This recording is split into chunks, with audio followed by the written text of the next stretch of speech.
Welcome to Unforbidden Truth. I'm Andrew. On this week's episode, I'll be speaking with convicted murderer Larry Cragun. In 2009, Larry attacked a family in Bayview, Idaho, with a hammer. The victims in the attack are Patricia Heath, whom died from her injuries, Michael Heath, Lorraine Wallace, and Jedediah Heath. All three survived the attacks. After the attacks, Larry left and went to a local business and said that he had just killed 4 people. At the time of the attacks, Larry was convinced the family he attacked were harassing him, breaking into his home and harming his wife and child. He claimed that the government was building a brainwave generator in Lake Pend to invade his mind. During his trial, 2 experts took the stand and testified that Larry was schizophrenic. It was documented that deputies made numerous visits to Larry's household after false claims, such as Jedediah Heath, one of their surviving victims, was placing pubic hairs in Larry's food. Michael Heath had told deputies weeks prior to the attacks that Larry was angry a lot when he would interact with him, and Larry would throw snowballs at him and would yell curse words at him and his family. After the attack, Michael said he did not know why Larry attacked his family. According to Michael Heath, he recalls watching TV around 1:30 p.m. Larry burst in with a butcher knife and a large hammer. He was hurling swear words at the 4 individuals, then proceeded to attack them. Deputies found Patricia bleeding heavy from head wounds, and supposedly she had said she wanted to go to sleep. She was rushed to the local hospital, where she was pronounced dead. After the attacks, Larry went to a local business called JD's Resorts and was going to call 911 and confess. Instead, he drank a customer's beer and left a $1 bill in the bar. Craig's girlfriend at the time, Christine Barron, had told investigators Larry usually carried a hammer with him, but he wasn't a dangerous individual, and if he ever hurt anybody, it would be in self-defense. Larry Cragun was sentenced to life in prison plus 30 years for the hammer attacks that left 1 dead and 3 injured. He's eligible for parole after serving 30 years. Here's my interview with Larry Cragun. You have a call at no expense to you from Larry Cragun, an inmate at Idaho Maximum Security Institution. Where were you born? I was born in Sandpoint, Idaho, at the Bonner General Hospital. What was your first positive memory as a child? Fishing with my dad. What was your first negative memory as a child? My sister ate an ant, and it bit her on the tongue. It was a large carpenter ant. Were your parents together throughout your childhood? Until I was 13 years old. Were you close with both of your parents growing up? Yeah, I sure was. Did you suffer any childhood abuse or trauma? Nothing at all. What was your behavior like growing up, starting as early as you can remember? I was a real shy kid. I was well behaved. My mom got along with me real well, all up until I was about 6 years old, and we moved into the what I call it's a big neighborhood. It's Kootenai Bay area in Sandpoint, Idaho, and all the kids there were older, and they were doing drugs and alcohol, and I got involved with that. And the only thing I could say good that came out of that was I started working early so I could pay for the drugs and alcohol. It started at 6 years old, and we were doing everything from stealing our parents' cigarettes to stealing their marijuana. We were my best friend Adam. He was 3 years older than me, and his brother was 3 years older than him. So he was getting cocaine, and so we were sprinkling cocaine on the marijuana. It's too bad that we moved there to that neighborhood. That's a big regret for me, because I would have never did it. The first hit of marijuana I took, I started coughing so hard. I asked Nathan, was Adam's older brother. I asked him, "What's wrong with me?" And he says, "You'll die if you don't take another hit." And I believed him, so I took it, because that's how bad I was coughing. So I took another hit, and from there it was all downhill. All the other kids, they were taking marijuana from their parents, and it was just a common thing for the parents to have it. Mine did not, however. Mine didn't do drugs, or my dad drank alcohol, but that was it. What was your behavior like in school, primarily your middle school and high school years? We'd smoke before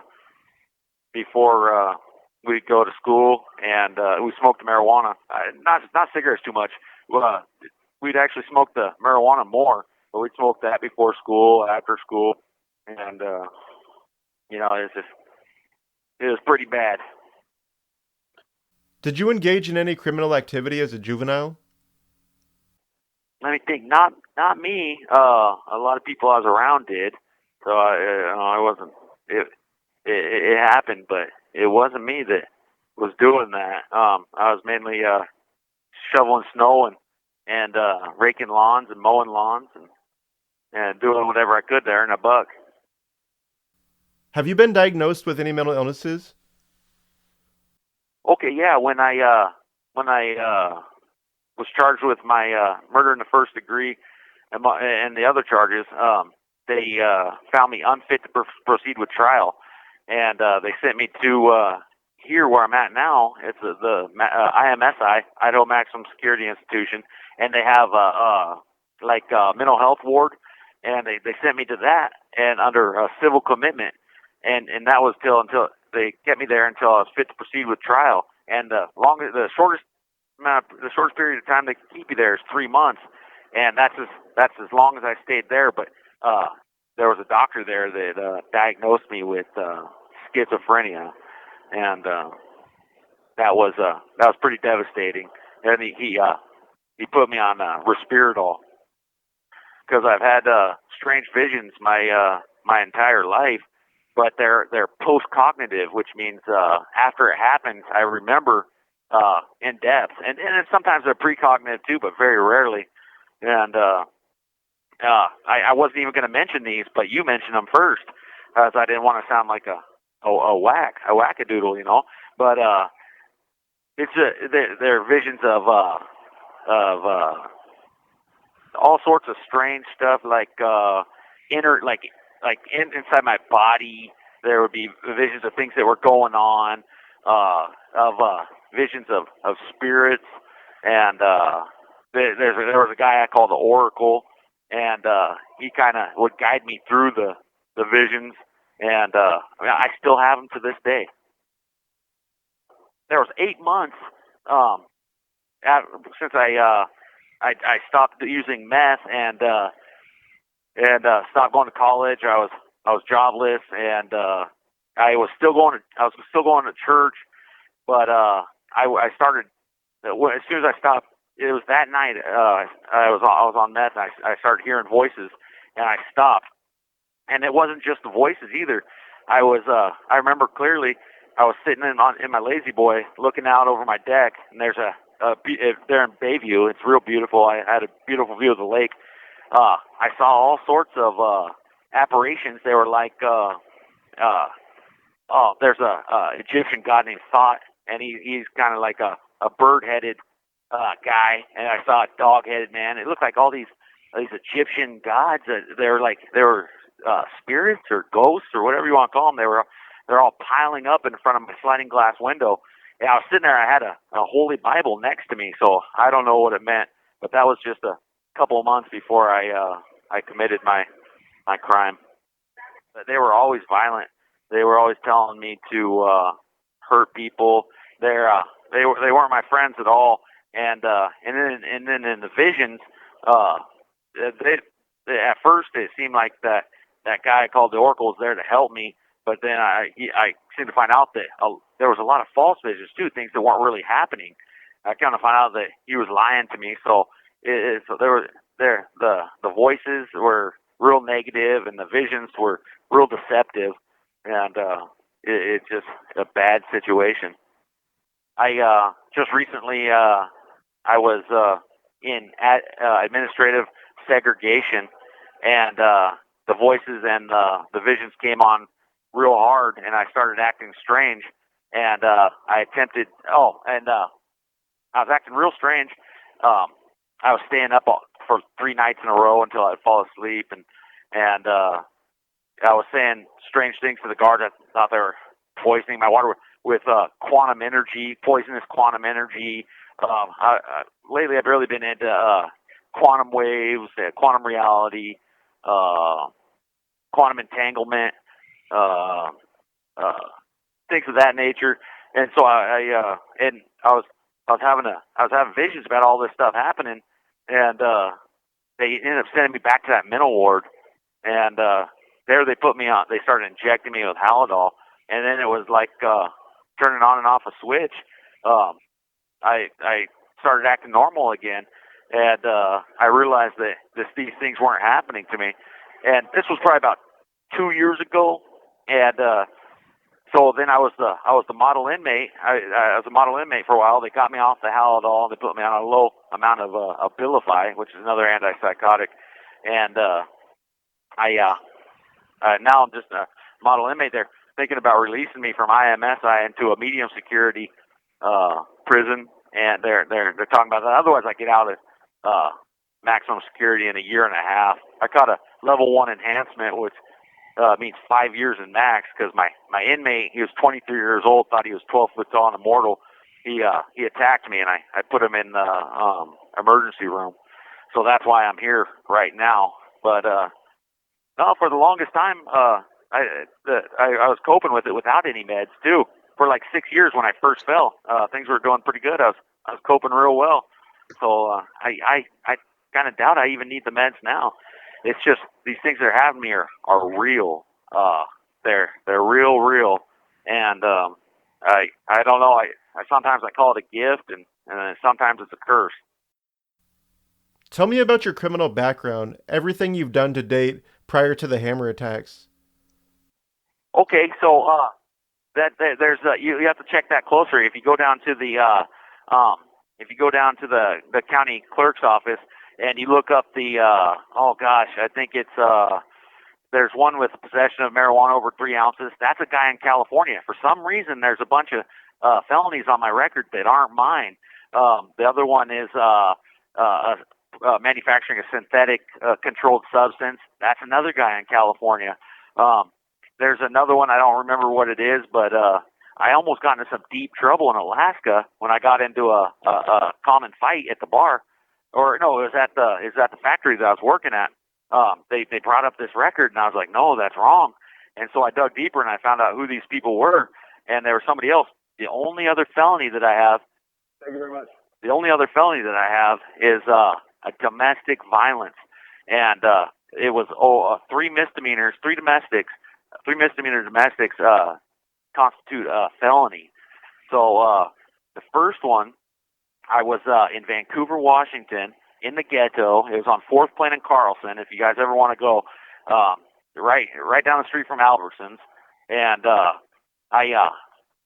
my wife, she's not my wife. She's my oldest daughter's mother. We were trying to make it a go in Vancouver because it's a beautiful place. I have friends there. And, anyway, she got a little too drunk, and she wanted to go to Albertsons in the middle of the night and get some more. Make a long story short, the cops were called because of verbal altercation, and I went to jail for it.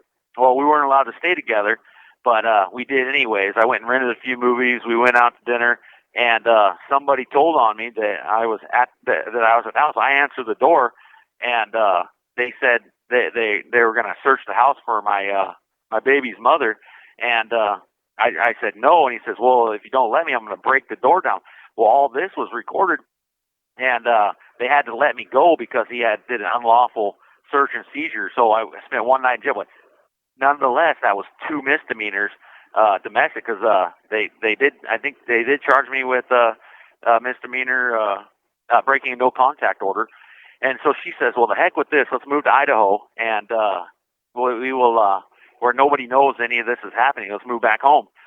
And I said, oh, sure, why not? Because I was still in love with her. At that time, she was pregnant with my oldest daughter, and we got a house there, and it was a horrible situation. We had a physical altercation after drinking at the bar. She slapped me, and I lost control. And I know you shouldn't, lay hands on a woman, but I just lost my marbles when she slapped me, and I hit her a couple times, and they made a bigger story out of it than it really was, because she was pregnant. So she kept saying she was pregnant. She kept saying she lost the baby, and so I don't even know if she was, but I think they ended up saying she was 5 weeks pregnant at that time, and I didn't know she was. So it was a real horrible incident, and I ended up going to do a Cottonwood Rider, and I did that one. It took a full year to complete, and then I got out, and I almost did, and I had 5 years of not misdemeanor, but felony probation, and I did them perfectly. Wonderful job, wonderful life. I started a new family, and things were going good, but then all of a sudden I heard the voices, and that's when I committed the murders, or the murder, and the attempted murder and the aggravated battery and so on. But it's pretty bad. But you were asking me about the other things too. I have 6 aggravated batteries and 6 batteries. Those are pretty serious, but they just stay the night in jail, and they pay the bail and you're out. That all started though, but when I was like 21, 22 years old, when I started going to the bar, and it's pretty rough in my little hometown of Sandpoint, and or it used to be. And let's see, I got a DUI with possession of marijuana coming out of a strip club, and got my car impounded, and then I ended up getting that impound. That was a big mess. But no, those other felonies that you spoke of, besides the domestic, those are all made up and fictitious, or they're somebody else's. And so, if you want, you can dig a little deeper and see that they're somebody else. I think 2 of them were Hispanic. I know that for sure. It definitely wasn't me. Cult Collectibles is the #1 site for historical items from the People's Temple, Heaven's Gate, Om Shinrikyo, and many other cults that you never even knew existed. Hundreds of hours of work have gone into curating our collection of unique and one-of-a-kind items from the dark history of these groups. We also have a large selection of true crime memorabilia from such notorious cases as Edmund Kemper, Jeffrey Dahmer, Charles Manson, and many more. We add new items to the site every week and post sales and auctions on our Instagram at Cult Collectibles. Unforbidden Truth listeners can save 20% off their first order with the promo code TRUTH at checkout.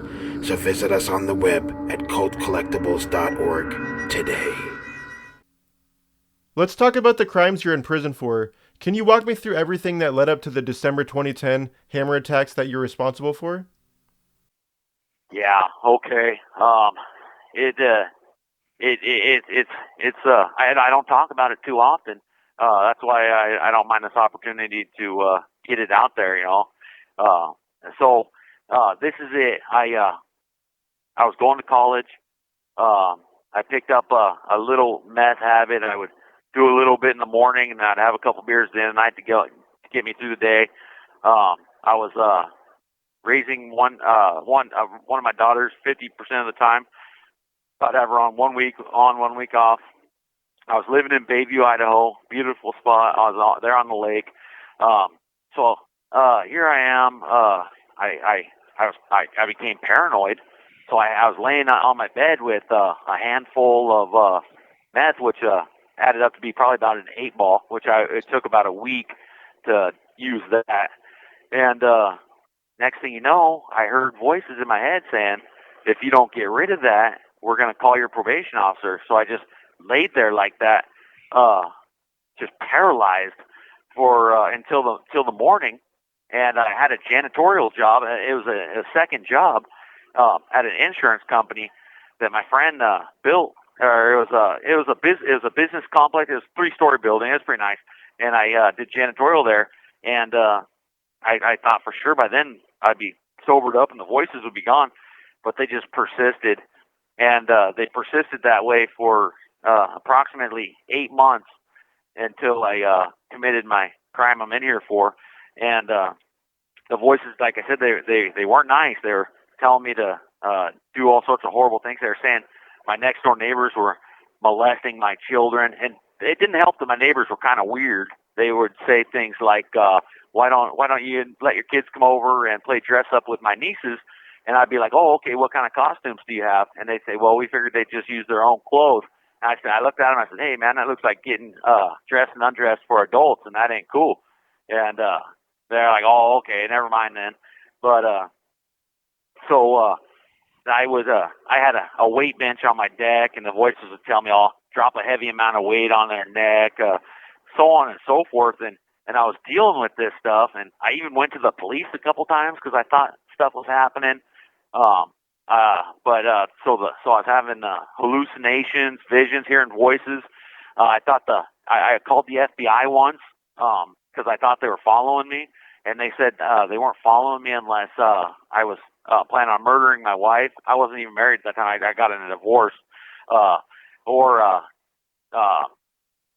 smuggling guns across the border because it's right there at the Spokane border. No, not Spokane, but the Washington border. So I hung up on them. I was printing up like anti-socialist propaganda off the internet, and I was spreading it around my community. I was going to every church you could imagine, Catholic, Mormon. I was studying with those guys. I was really digging my heels in, trying to figure out what was wrong with me. I even tried to get exercise because I thought I was possessed by demons. That's how bad the voices were. And I ended up sticking away a nice pair of tuxedo slacks, a nice sweater, a brand new pair of Reebok cross trainers, the largest kitchen knife I could find, and my framing hammer. I put it all in a filing cabinet, and I said, all right, if I'm ever going to take care of my child molester neighbors, then this is what I'm going to use. And they weren't child molesters. The only crime they committed was being a little bit strange, a little bit off, and but it fed into my paranoia and everything else. And so I put it there, and I've been clean and sober for probably 6-7 months, and I was with my girlfriend. She lived a couple levels behind us in this mobile home RV park, and I was with her that morning, and I said I was going to go to Coeur d'Alene, which is about 20 minutes away. I went to a smoke shop, and I was going to get some spice. You might have heard of it. I was going to get some spice to calm me down. She was just feeding me bottles of melatonin. She was real worried about me as well, and she was feeding bottles of melatonin. I figured, oh, what the heck? I'm going to try a little bit of spice and see if that helps. And so I bought some spice and some strawberry blunt wraps, and I smoked one out in the parking lot, and I went over to McDonald's, and I got a coffee and a sausage McMuffin, and the voices were sitting there just hounding me, telling me that my neighbors, or they were saying the community, enlisted men from the Navy, all these people were raping my wife and doing horrible things to my dog and molesting my children and stuff, and I just had enough. And I said, all right, you're talking to a murderer now. And that was before I even did anything, and I sped off all the way back home. I donned my clothing that I set aside. I grabbed my hammer and my knife, and I walked around to their back door of their trailer. And you said up to the point. Do you want me to keep going, or? Oh yeah, keep going. Okay, so I walked up to their back door. I quietly opened it, and they had a small dog. It looked like some sort of Scotty or Pomeranian mix, and it came running around the corner barking because they heard me. And the youngest son, I believe he was 21 or 22. He followed it around, and I just said, "What's up, punk?" And I swung with all my might, and I hit him in the head, and he dropped. He was out. I thought I killed him. Yeah, so I moved on. There was she was approximately like late 40s, early 50s, woman they called Grandma, and his mom Patty. They were sitting in a lazy boy, and then his dad Mike, and I proceeded to attack them. I hit Patty a couple times, and she was still she was still moving. I hit her real hard, and then I hit the older lady a couple times, and she was still moving. So then I went back and forth, and nobody did anything. It was all like in slow motion. And their dad, he's close to 7 feet tall. He's a big man. I paused for a second. I threw. Oh no! I finally got both the women to become unconscious. I thought they were dead, and so then I threw the knife at Mike, at the dad, and that's when he made a noise. He screamed, one of the most loudest primal screams I ever heard, and then at that, I don't know why I didn't attack him with the hammer. That's what I came to do, was to attack them all with the hammer. But at that point, I turned around and walked away, went down to the local bar it's called JD's, and it's the resort bar. And I'm still on probation at this time, so but I didn't buy any beer. I just took beers from people. They had them on the table. I was just acting like a maniac. I took them from them, and then I drank those, and I hadn't drinking beer in years up to that point. And then I went over to the Mercantile. I tried to use the phone at JD's to turn myself in, and the phone wasn't working. For some reason, the phone wasn't working. So I went over to the Mercantile to use the phone. They wouldn't let me use the phone. They could see that I wasn't acting right. So I think they just wanted me out of there. So I ended up leaving. But the job one of the good jobs there in Bayview that I had was I managed a lot of properties for my boss. And so I went to the restaurant that he owned, but he rented out, and I'd always go collect the monthly rent. So I went over there, and they offered me coffee and breakfast, and I accepted the coffee, but I needed the phone, and so I took the phone, and I turned myself in, and the Coogee County Police came and picked me up, and that about wraps that up. Sure, I skipped over a lot of specifics, but that's the gist of it. After you were in jail charged with the attacks, how did you feel knowing you had bludgeoned 4 people with a hammer, resulting in the death of one of them? Well, the first thing that hit me was that I was going to be locked up for a long time, and I was going to miss my kids. So I never cry, never did growing up, and or hardly at all, and still don't. But I cried a little bit when I realized I wasn't going to see my kids for Christmas because it was December, and then it took me about I pled guilty. So and I waived my right to a speedy trial, and so I knew I was responsible, but there was a part of me that wanted to believe that they were child molesters. And so that drug out the process of me realizing that they were just innocent victims for quite a while. And then when I got to prison, the guys here, they wanted to act like I was some sort of hero, and so I'd have to say to finally admit to myself that they were just innocent victims. It took me about a year. And even though I pled guilty, I knew they had the evidence against me. What I thought was going to get me off the hook was just horrible circumstances I was going through. I was hearing the voices, and they were saying all these strange things, and having the visions, and I realized that they were all false, and so that wasn't going to get me out of trouble. But so I pled guilty, and I'd say it took about a year for me to realize the full magnitude of what I did. Was the death penalty on the table at any point in time for the murder of Patricia Heath? It is. It's always on the. It's for every murder, for every charge of murder. It's on the table for up to 6 months, and after 6 months, they don't no longer have the right to charge you with the death penalty anymore. So, but my lawyer did. He said it was quite a possibility.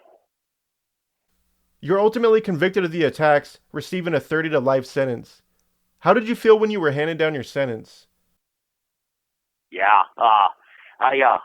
I stay positive. I don't let it get me down. I got a strong family base. My children still love me. My family still loves me. They love to talk to me on the phone. They before this COVID thing hit, they'd come visit every 6 months. Uh, I for many years I had a strict workout regimen. You know, I was 190 pounds of twisted steel, and well, that all changed when they got me over there in medical and started pumping me on the Haldol. I put on like 80 pounds. I'm gonna get it back. And I spend my time doing. I used to do a lot of reading, and I stay positive. I do realize I'll be 61 when I'm eligible for parole. I just I hope that a miracle happens and I can get out of here sooner. But look, it's been 11 years and a miracle hasn't came yet. I'm prepared. I'm ready and prepared to do another 19 years. I want to serve my debt to society. You know, as much as they want me to do. You know, or as best I can. Like I said, I sure wouldn't mind getting out earlier, but I understand that I'm paying my debt to society, and what I did was completely wrong, and I wish I could take it back, you know. But I also believe that everything is happening everything's happening just the way it's supposed to for a reason, but maybe not a good reason. I think there's something going on with the world today, and things are getting worse in so many instances, and so I think we're under some sort of veil of darkness. That does not sound too cheesy, but I think I was just a victim of that, because I was almost like a automated robot when I did this. It could have been the spice, people will say, but it's like I wasn't even myself when I did this. But yeah, the question was how do I feel? I'm going to be an old man when I get out, and it doesn't feel good, but I'm ready for it. Have you taken any type of rehabilitation classes or furthered your education since being incarcerated? They don't really offer that here. When you get okay, no, I did. I took one. It was called Living with Schizophrenia, and I got a certificate for that. And it was about 3 months. That's why I don't remember it. And it was right after I was incarcerated, and that was real eye opening to see what some of the other guys were going through too as well. I learned a lot about the disease. But for a guy that's got 30 to life, they really don't offer too much here in Idaho, because the sentence is enough. They figure you'll have learned your lesson after 30 years. But say you're in here on drugs or sex crime or basically drugs or sex crime. They put you through a whole list of classes, but none of them am I eligible for. So no, nothing really. Just living with schizophrenia.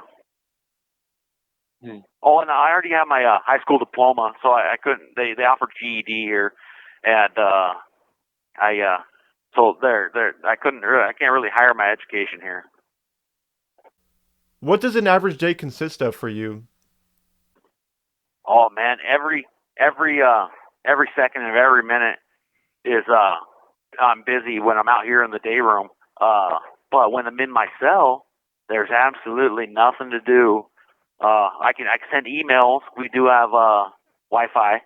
I can send emails, listen to music, write letters, read books, watch TV. They offered Sega Genesis, which I bought one of those. I play a little Sega Genesis from time to time. I have a roommate.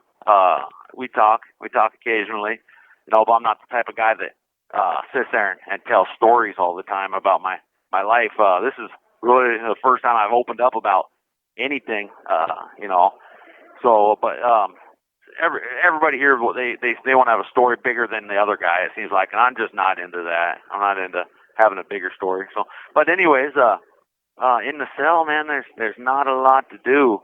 I wake up at breakfast time, which is about 7 o'clock, and I stay up all day until 11 o'clock. I try to get that 8 hours sleep, but most of the time something keeps me up for 3 hours, and so I'm a little bit short, but it doesn't stop me from exercising. Or a lot of guys, they can't keep that routine, the exercise and the working out routine, but for some reason I can. I just keep grinding every day, and we ordered commissary. All us inmates got the stimulus package, so there's plenty of money going around, and in here you can't spend too much. They let you spend $100 a week, so that's about all I do. Before we conclude this interview, is there anything you'd like to talk about that we haven't covered yet? You know, you did pretty good covering everything. I can't really think of too much. You know, what I miss the most is family, and you know, I sure wouldn't mind being able to go back in time and starting over again. You know, way back. You know, I'm talking about 5 years old before we moved to that little neighborhood, and because you know, things would have.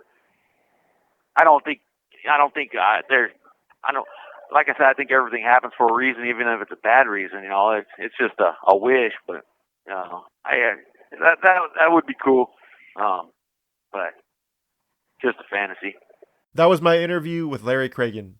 Thank you for listening.